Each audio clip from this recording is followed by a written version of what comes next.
I found out my wife was cheating on me because my mother accidentally forwarded me a voice note that was never meant for me.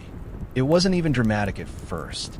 No crying, no shouting, just a soft, casual laugh in her voice, followed by words that made my stomach drop so hard I had to sit down on the edge of the bed. Don't worry, he won't find out. He never checks my phone. He trusts me. And honestly, he's too busy trying to impress my family anyway. That was my wife, talking about me, like I was a harmless inconvenience. The rest of the voice note was worse. Names, plans, hotel details. A joke about how my mother kept asking when we'd have kids, and how ironic it was that she was already sleeping with someone else's husband. My hand started shaking so badly, I nearly dropped the phone.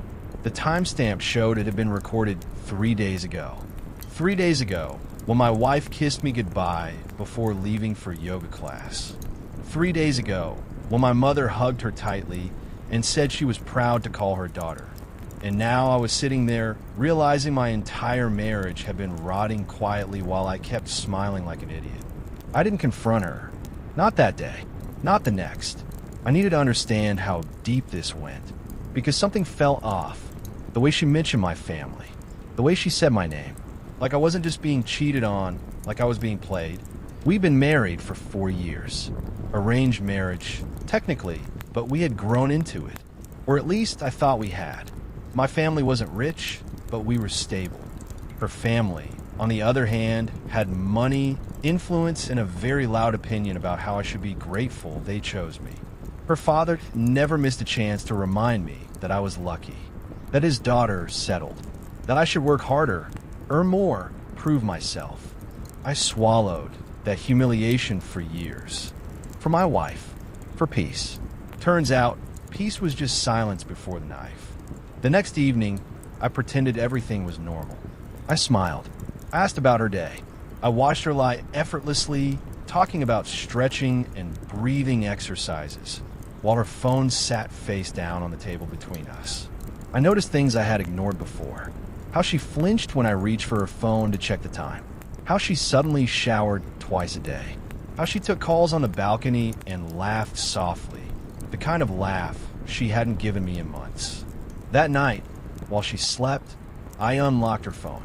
The password was still my birthday. That hurt more than if she'd changed it. I didn't need to dig long. The messages were right there. Not hidden, almost careless. Like she never believed I'd look. Photos, conversations, inside jokes, complaints about me. Screenshots sent to her best friend, mocking how emotionally dependent I was. A message that made my chest burn. He's perfect on paper, but you don't marry a man like him to be happy.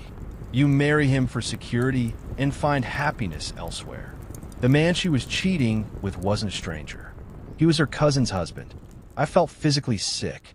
This wasn't just betrayal. This was a bomb planted inside the family itself. A betrayal that could destroy multiple marriages, reputations, everything. And she knew it. That's what made it worse. Scrolling further, I found something that made my blood go cold. They were planning something bigger. Not just an affair. Not just sneaking around. They were talking about me.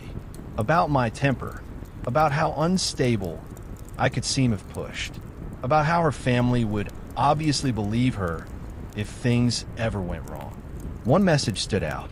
Once the property stuff is settled, we won't have to pretend anymore. Property. My father had recently transferred part of our ancestral house into my name. It wasn't finalized yet, but the paperwork had started. My wife knew. Her family knew. Suddenly, everything made sense. The sudden sweetness. The public displays of affection in front of relatives. The way her parents suddenly started inviting us over more often, acting warmer than ever. They weren't trying to fix the marriage. They were waiting for something to be in my name. Waiting for leverage, waiting for the right moment. I locked the phone and lay back beside her, staring at the ceiling, listening to her breathe peacefully while my entire world cracked open. I realized something then. If I confronted her now, I'd lose. They were already 3 steps ahead. They had a story prepared. They had witnesses. They had money and influence. And I had proof but no plan. The next morning, my mother called. She sounded excited, nervous, happy. Beta, she said, your in-laws are coming over this weekend. They want to talk about something important. Your wife says it's about the future, about assets. Assets. I thanked her and hung up, my mind racing. This wasn't just about my marriage anymore. This was about my family's home, my parents' dignity, my entire life being quietly rewritten behind my back. I looked at my wife across the breakfast table. She smiled at me and asked if I wanted more tea. I smiled back, and in that moment, I made a decision. I wouldn't scream. I wouldn't expose her yet. I wouldn't warn anyone. I would let them think I was still the clueless, grateful husband. Because if they were planning to destroy me quietly, I was going to let them get comfortable first, and then I was going to burn their plan down from the inside. The family meeting happened exactly the way I feared, polite on the surface, predatory underneath.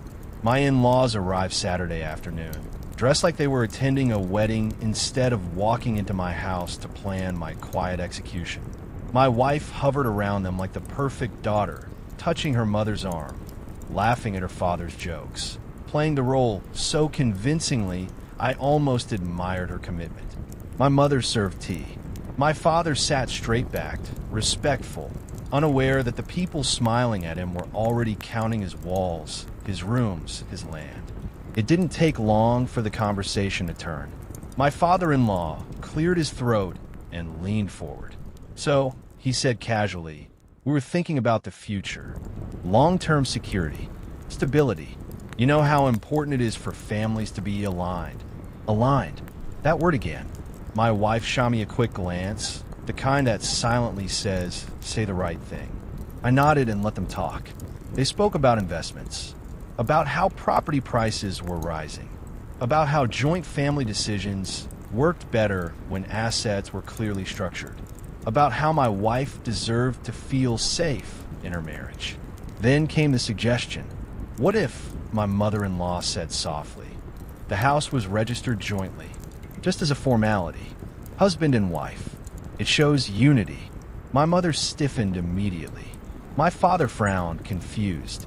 That house has been in our family for generations, he said slowly. We already transferred part of it to our son. My wife reached out and squeezed my hand. It's not about ownership, she said sweetly. It's about trust. Trust. I looked at her face, the same lips that whispered lies into another man's ear, now preaching trust to my parents. And then she did something unexpected. She started crying. Not loud sobs, controlled tears. The dangerous kind. The kind that make everyone else uncomfortable and eager to fix things. I just feel like I'll never truly belong here, she said, wiping her eyes. Like no matter what I do, I'm still an outsider. Maybe that's why people keep telling me I should have married differently. Her mother gasped. Her father's jaw tightened. My parents looked stunned, and suddenly I saw it clearly. This was the story they were building. Sensitive daughter-in-law, cold husband's family, emotional neglect, property insecurity, a fragile woman slowly being pushed to the edge. I could almost hear the future accusations forming. I stayed silent. That was my first weapon. The meeting ended with no decisions made, but the tension lingered like smoke. After they left, my mother pulled me aside, worried. Is everything okay between you two? She asked gently. She seemed hurt. I hugged her and lied. That night, my wife didn't even pretend anymore. She lay beside me, scrolling her phone openly, smiling at messages she didn't bother hiding. When I turned away, she whispered something into the screen and laughed. I waited until she fell asleep. Then I started collecting. I took screenshots. I recorded voice notes. I backed everything up. Cloud, email, a pen drive hidden in my office bag. I documented dates, locations, patterns. And then I did something she never expected. I spoke to her cousin, not the husband, the cousin. I invited her for coffee under the excuse of planning a family event. She was friendly, unsuspecting. Halfway through the conversation, I casually mentioned her husband's recent work trips. Her face changed, just a flicker, barely noticeable. Yeah, she said slowly. He's been traveling a lot lately. I nodded, sipping my coffee. Funny, my wife's yoga schedule seems to match his travel dates perfectly. Silence. Her spoon froze midair. I didn't accuse. I didn't confront. I just let the implications sit between us like a loaded gun. She laughed awkwardly and changed the subject, but her hands were shaking. That evening, my wife stormed into the house. "What did you say to my cousin?" she snapped. I looked up from my laptop calmly. Nothing untrue. Her face twisted, not with guilt, but with rage. "You're trying to ruin everything," she hissed. "You don't understand what you're playing with." There it was. Not denial. Not apology. Threat. "I understand perfectly," I said quietly. "You're just not used to me paying attention." She stared at me for a long second. Then she smiled. A slow, chilling smile. "You think you're smart," she said, "but you're alone in this. My family will never believe you. And if you push this further, things might get ugly." That night, she moved into the guest room. The next morning, I received a call from a number I didn't recognize. A lawyer.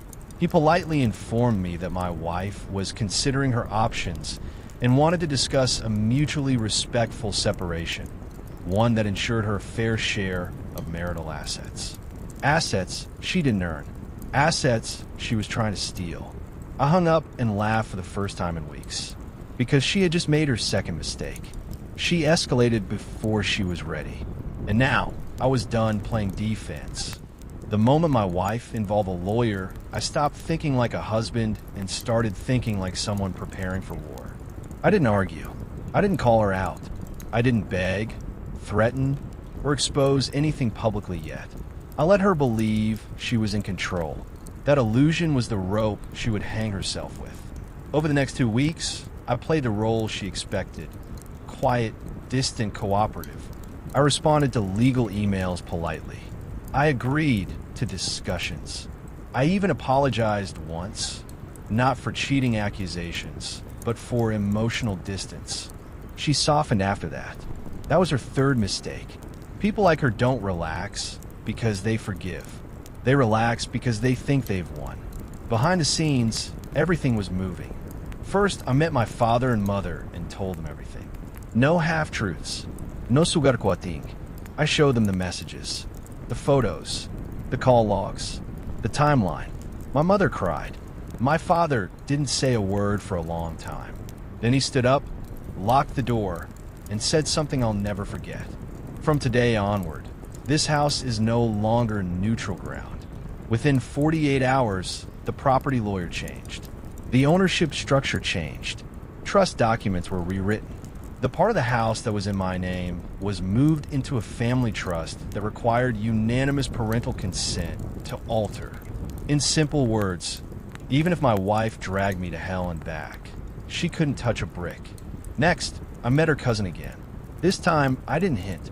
I showed her proof. Her husband's messages, hotel receipts, voice notes where my wife laughed about managing both sides. Messages where they mocked their spouses for being predictable. The cousin didn't scream. She went quiet. That kind of quiet only happens when love dies instantly. 3 days later, her cousin's husband moved out of their house. The affair was no longer private. That was the crack. The earthquake came next. One Sunday afternoon, my wife's parents called for an emergency family meeting. Everyone was there. Cousins, uncles, aunts. People who love gossip more than truth. My wife sat beside me, hand resting on my arm, pretending we were united.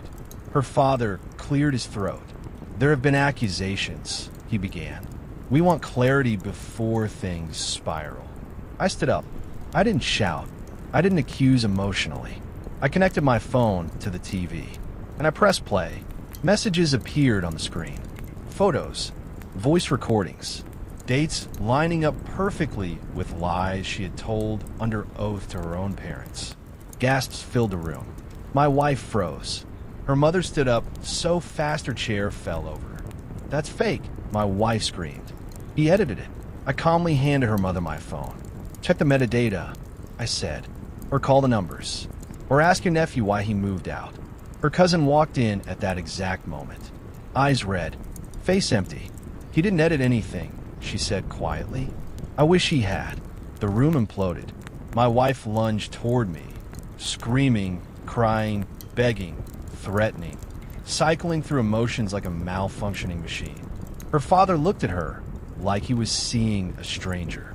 Get out, he said. She turned to me, eyes wild. You did this to me, she whispered. No, Ilvia. You did this while assuming I'd stay silent. That night, she didn't come home. 2 days later, the legal tone changed. Her lawyer requested amicable closure. No asset claims. No property demands. Just separation. But I wasn't done. Because betrayal doesn't end when the cheater loses comfort. It ends when consequences hit reputation. I didn't post online. I didn't rant. I didn't expose her publicly. I told the truth quietly to the right people. Her workplace found out. Not from me directly, but from whispers that came with receipts. The man she was involved with was her senior. HR doesn't care about love stories. They care about liability. Both of them were asked to resign. Her parents stopped taking her calls. Relatives avoided her. And then came the final twist, the one she never saw coming. The cousin she betrayed filed for divorce and named both of them in the proceedings. Suddenly, my wife wasn't just a cheater. She was evidence. Months later, I signed the final papers. She showed up thinner, quieter, no fire left in her eyes. As we stood up to leave, she whispered, "You didn't have to destroy me." I looked at her calmly. "I didn't destroy you. I just stopped protecting you from who you really were." I walked out lighter than I'd felt in years. No revenge fantasy. No dramatic victory speech. Just peace. And a truth I carry now. The most dangerous thing you can do to someone who betrays you is not rage. It's clarity. If you read this far, I want to know what you would have done in my place. Stayed silent, walked away quietly, or exposed everything like I did. Drop your opinion in the comments. And if stories like this keep you hooked, make sure you like and subscribe because the next one goes even harder. The night before my engagement, my grandmother asked me one question that didn't make sense until it ruined everything. She looked straight at me, her voice calm but sharp, and said, "Do you know why your father really left this family?" I laughed it off at first. Everyone knew the story. My father was selfish. He abandoned us. He chose another woman and disappeared. That narrative had been repeated so many times it felt like a historical fact, not a memory. But my grandmother didn't laugh. She gripped my wrist with surprising strength and whispered, "That's not what happened. And tomorrow, when you put that ring on her finger, you're marrying into the same lie that destroyed him." I pulled my hand away, annoyed more than worried. Old people confuse things. Memories blur. I told myself that. I wish I hadn't. The next morning, the house was chaos. Relatives everywhere. Music, food, laughter. My mother floated around like a proud queen, telling everyone how lucky I was, how perfect my fiancé was, how everything had finally worked out. My fiancé, Ria, stood beside her, smiling softly, playing the role everyone loved. Sweet, supportive, grounded. The kind of woman people trust instantly, including me. We had been together for 4 years. She helped me through my worst phases, encouraged my career, earned my family's approval effortlessly. My mother adored her in a way that sometimes felt excessive, but I never questioned it. Why would I? An hour before the engagement ceremony, I went to my room to change. As I buttoned my shirt, I noticed my phone vibrating nonstop. Missed calls, unknown numbers, messages from cousins I barely spoke to. One message stood out. From my grandmother. Check the documents in your father's old locker before it's too late. That locker hadn't been opened in years. It sat in the storage room, rusted, ignored like my father's memory. I hesitated. Downstairs, someone called my name. The priest had arrived. Time was running out, but something in my chest felt wrong. Heavy, pressured. I went to the storage room. The locker key was still taped behind a shelf, exactly where my grandmother said it would be. That alone sent a chill through me. Inside were files, old envelopes, a few photographs, and one thick folder labeled with my father's handwriting. For my son, my hand started shaking. Inside were bank statements, legal notices, property documents, and letters. Dozens of letters. Letters written to my mother. Letters written to me. Letters that were never delivered. As I skimmed, my breath became shallow. My father hadn't abandoned us. He had been forced out. The documents showed that the house we lived in wasn't entirely my mother's family property like I'd been told. A significant portion belonged to my father's side. And when my grandfather died, things got ugly. My mother, her brother, and her parents had accused my father of financial manipulation. They froze accounts, filed cases, threatened jail. One letter made my stomach turn. I'm being asked to sign away everything in exchange for seeing my son once a month. If I don't, they will ruin me. I don't know what to do. Another letter, dated weeks later. They said if I leave quietly, they'll let my son grow up hating me instead of watching me rot in court. I chose the lesser evil. I sat on the floor numb. Everything I believed cracked open at once. The final document was a settlement agreement. Signed. My father gave up his share of the property, gave up legal rights, and agreed to disappear. In return, the cases would be dropped, and I would be told he abandoned us. I heard footsteps behind me. I turned. It was Ria. She looked at the papers in my hands and froze. For a second, her mask slipped. Just for a second. Then she smiled. "You found those," she said gently. "I was wondering when you would." My heart pounded. "You knew?" I asked. She nodded. "Of course." I stood up slowly. "Ow!" She took a breath, like someone preparing a speech she practiced. "Your mother told me everything during our first year together. She wanted to make sure I understood the family dynamics before marrying into it." My vision blurred. "So, you knew my father didn't abandon me?" "Yes. And you didn't think I deserved to know?" She stepped closer. "It wouldn't have helped you. Some truths only destabilize people." That word again. Stabilize. The same word my grandmother had used when she warned me years ago not to trust people who sounded too reasonable. Downstairs, applause erupted. Someone announced the ceremony was starting. Ria touched my arm. "Today is about us, not old ghosts." I looked at her hand on my sleeve and realized something horrifying. This wasn't new information to her. This was leverage. I asked quietly, "Did my mother help you with your career?" She didn't answer immediately. That was enough. Every promotion Ria had received suddenly made sense. The connections, the opportunities, the way my mother spoke about her like an investment instead of a person. "You were chosen," I said. She didn't deny it. "I was approved," she corrected. The sound of my mother calling my name echoed through the house. Ria leaned in and whispered, "You can walk away right now. But if you do, everything your father sacrificed will be for nothing. You'll break your mother. You'll tear this family apart." I looked back at the letters, at my father's handwriting, at a life stolen quietly, and I realized something else. This wasn't just about my past. This was about my future. Because if I went through with this engagement, I wasn't marrying a woman. I was marrying a system. And systems don't love you. They use you.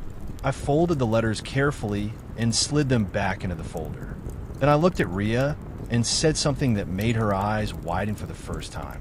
"Let's go downstairs," I said calmly. "I don't want to be late." She smiled in relief. She had no idea what I had decided, and neither did my mother. But I knew one thing with absolute certainty as I walked toward the ceremony.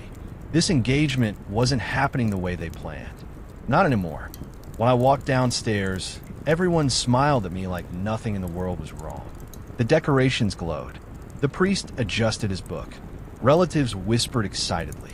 My mother stood near the front, eyes shining with pride, already imagining the photos, the status, the perfect ending she'd scripted years ago. Ria slipped her hand into mine. Her grip was gentle, reassuring, practiced. If someone had looked closely, they would have thought I was the luckiest man alive. But inside my head, everything was screaming. As we took our places, my mother met my eyes and nodded as if saying, "Good boy." That look used to make me feel safe. Now it made me feel trapped. The priest began speaking. Blessings, traditions, words about unity and truth that felt almost mocking. My grandmother sat in the corner, quiet, watching me. When our eyes met, she didn't smile. She didn't frown. She just waited. The priest asked a question that was supposed to be ceremonial, harmless. Do you willingly enter this union? I need a moment, I said. The room froze. A few people laughed nervously, assuming it was a joke. My mother's smile twitched. The priest hesitated. Son, if you'd like. I need everyone to listen, I said louder now. Ria's fingers tightened around mine. Please, she whispered, don't do this. I stepped forward and gently removed her hand. That silence. I'll never forget it.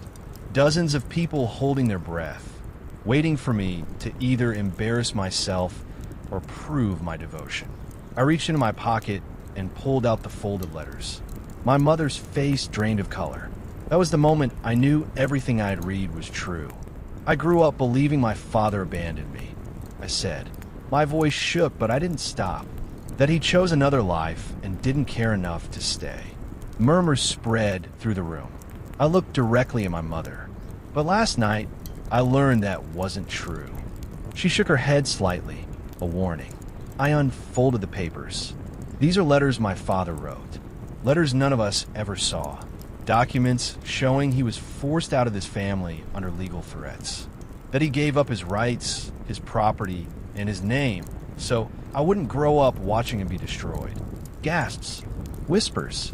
Someone stood up. My mother stepped forward. This is not the place for this, she said sharply. It's exactly the place, I replied. I turned to the crowd. He was painted as a villain so others could keep control. And the worst part? The people who knew the truth chose to let me hate him instead. My voice cracked, but I kept going.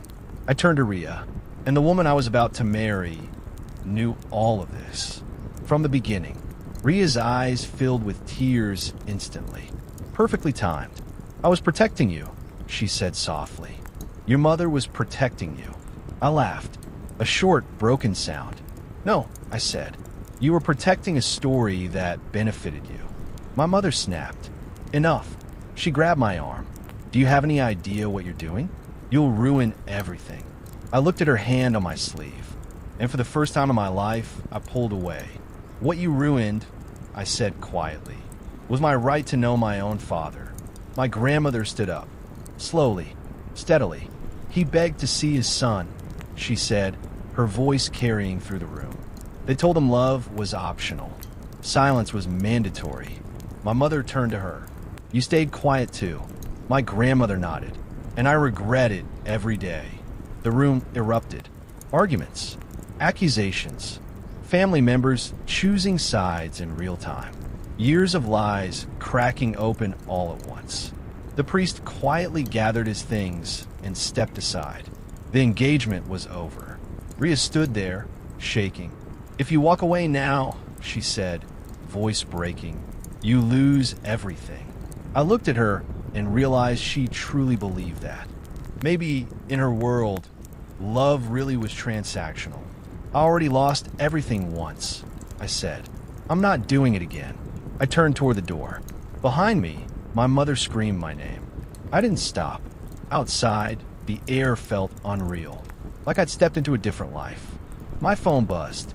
One message, an unknown number. I never thought you'd know. I'm proud of you. If you want, I'm still here. I sat on the steps and cried harder than I ever had. Not because of what I lost, but because of what I finally found. Truth doesn't always give you peace. Sometimes it gives you freedom. And sometimes it gives you a choice you should have had all along. I didn't go back home that night. I drove until the city lights thinned and the roads went quiet, like I was outrunning a version of myself that no longer fit.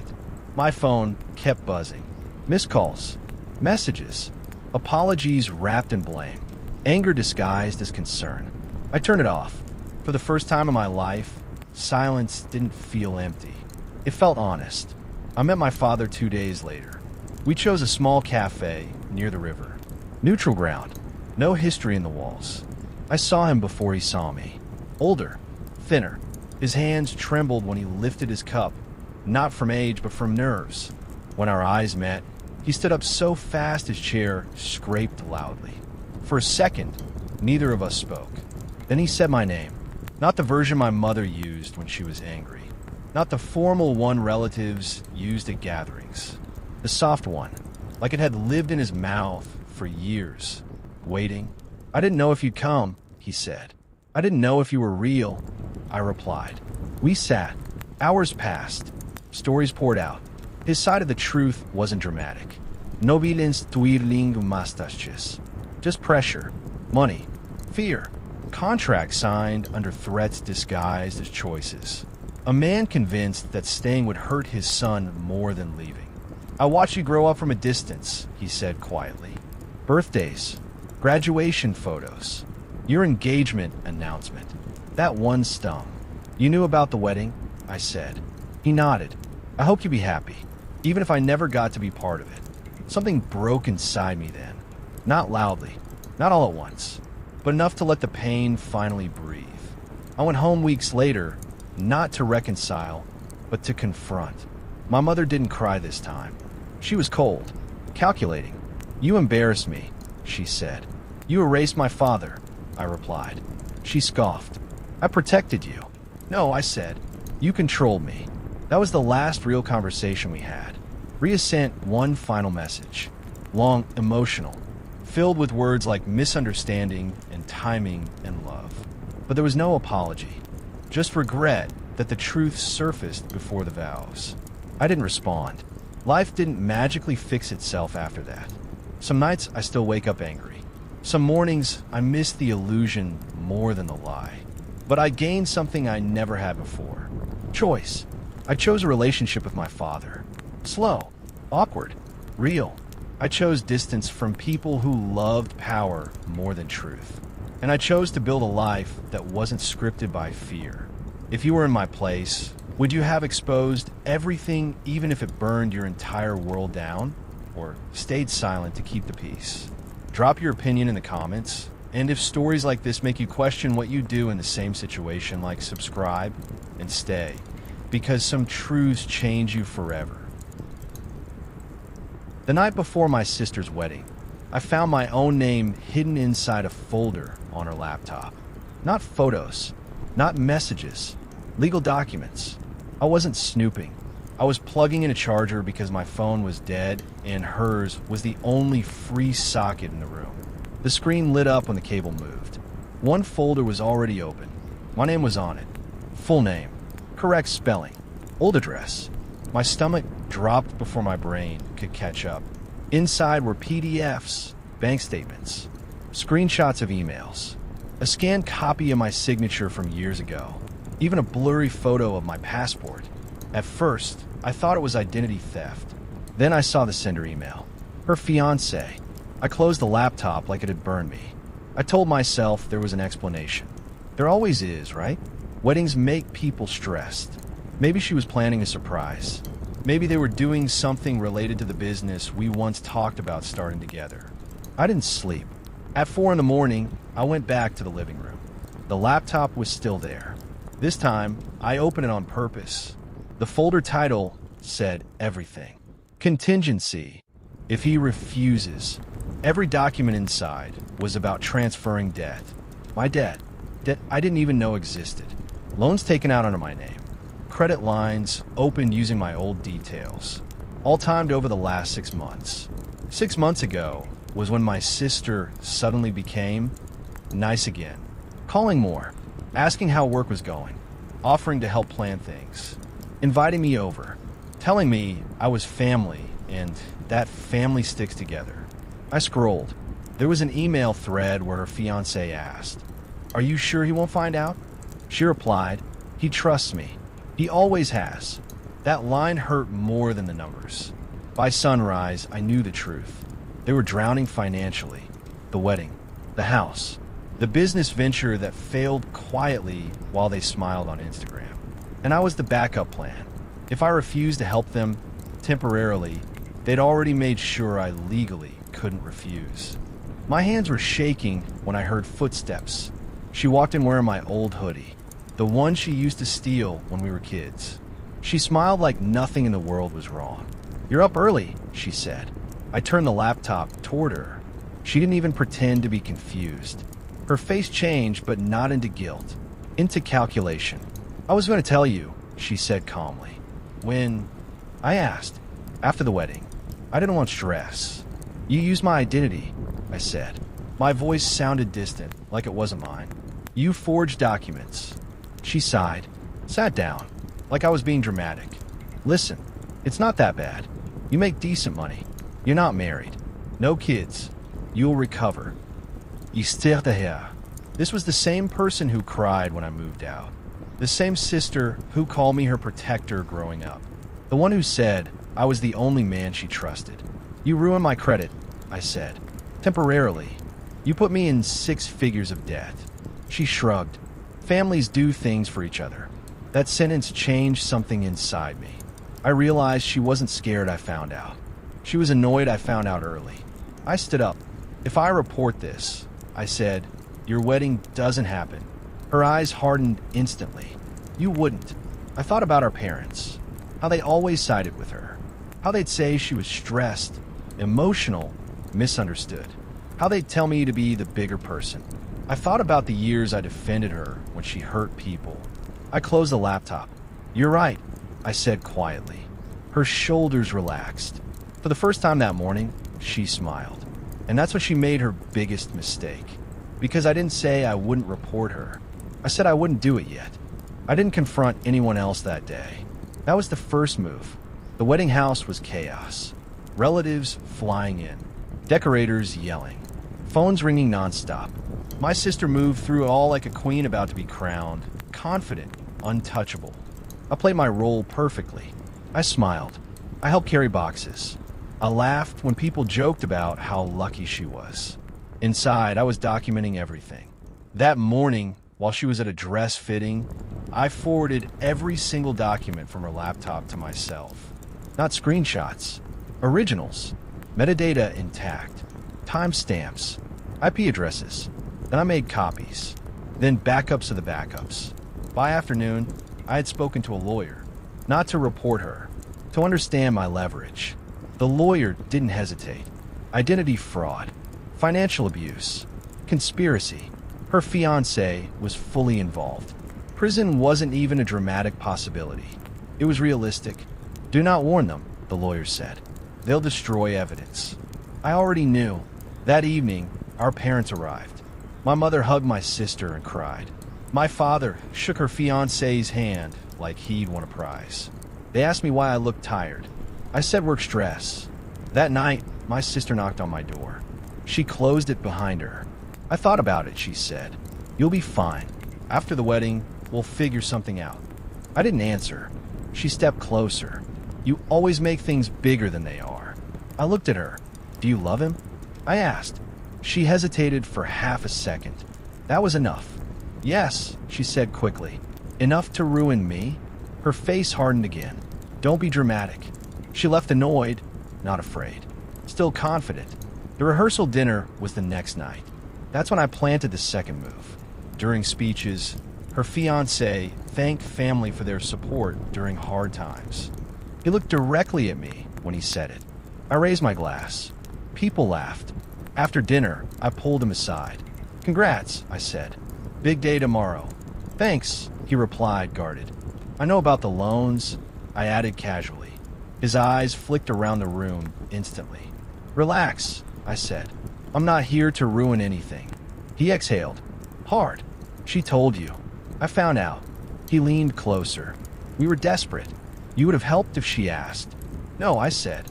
"I wouldn't have." He frowned. "And that's why you didn't ask," I continued. "You stole." His jaw tightened. "You don't want to do this," he warned. "Your parents will never forgive you." I smiled. "They don't forgive me anyway." That shook him. I walked away before he could respond. That night, I sent one email. Not to police. Not to my parents. To the bank. A fraud inquiry. With documents attached. Just enough to freeze accounts. Not enough to trigger arrests.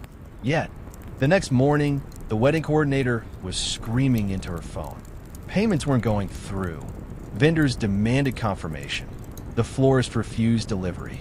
My sister stormed into my room, pale. "What did you do?" she hissed. I stayed seated. "Nothing," I said. Yet, she stared at me like she was seeing a stranger. "You're bluffing." I stood up. "I'm not." Her hands trembled. "You destroy my life over money?" I looked her straight in the eyes. "You already destroyed mine. I'm just deciding how much of yours I take with it." Silence. Real fear finally appeared. Outside, guests were arriving. Her makeup artist knocked. 5 minutes later, my parents burst in. "What's going on?" my mother demanded. I handed my father a folder. He opened it. Read one page, then another. His face drained of color. My mother grabbed the papers. "No," she whispered. "This can't be right."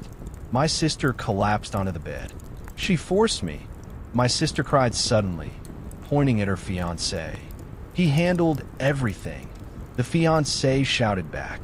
Accusations flew. Lies unraveled fast when survival was on the line. The wedding never happened. Not that day. Not ever. By evening, police were involved. By night, my sister wasn't speaking to anyone. By morning, the truth had spread through the family like wildfire. They begged me to drop charges. They begged me to forgive. They begged me to think about family. I didn't answer, because forgiveness wasn't the decision anymore. Justice was, and I still hadn't made my final move. The house emptied fast. Relatives who had flown across states suddenly remembered urgent commitments. Friends avoided eye contact. The wedding decor came down in silence, like a crime scene being cleaned before investigators arrived. My parents sat at the dining table all night. They didn't speak to me. They didn't speak to my sister either. They just stared at the wood grain like it might explain where everything went wrong. By the next afternoon, the police had formally interviewed all three of us. My sister tried to cry her way through it. That worked on family. It didn't work on officers trained to hear desperation wrapped in lies. Her fiancé cracked first. He always would have. He admitted the accounts, the forged signatures, the long-term plan to fix it after the wedding. He said my sister knew everything. When they told her that, she didn't scream. She didn't cry. She looked at me. And for the first time in our lives, she looked smaller. They released her that night. But the damage was permanent. Accounts frozen. Credit destroyed. Charges pending. Her fiancé was arrested 2 days later when more evidence surfaced tying him to other fraud cases. He wasn't just a thief. He was a professional. That's when the second wave hit. My parents came to my room. My mother sat beside me like she used to when I was a kid. "You could have come to us," she said quietly. I didn't raise my voice. I did. For years. You just never listened. My father stared at the floor. "We always thought you were stronger," he said. She needed more help.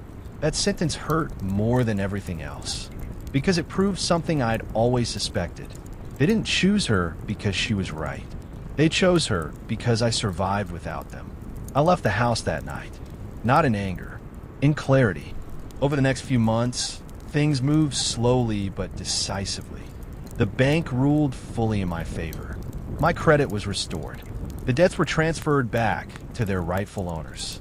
My sister was charged, but avoided prison through a plea deal.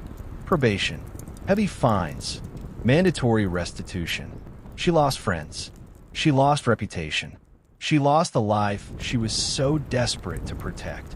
She tried to contact me once. A message, not an apology. A question. "Do you feel better now?" I stared at it for a long time. Then I blocked her, because the truth was complicated. I didn't feel happy. I didn't feel victorious. I felt free. Free from the weight of protecting someone who never protected me. Free from the guilt of being the strong one. Free from a family dynamic that only worked when I stayed silent.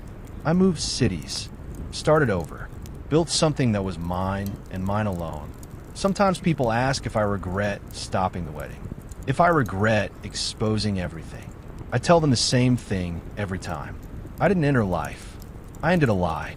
And if the truth destroys something, it was already broken. I still wonder sometimes if I did the right thing or if I went too far that day.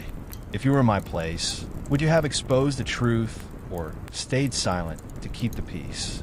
Let me know what you think in the comments. And if stories like this keep you listening, subscribing really helps more than you know.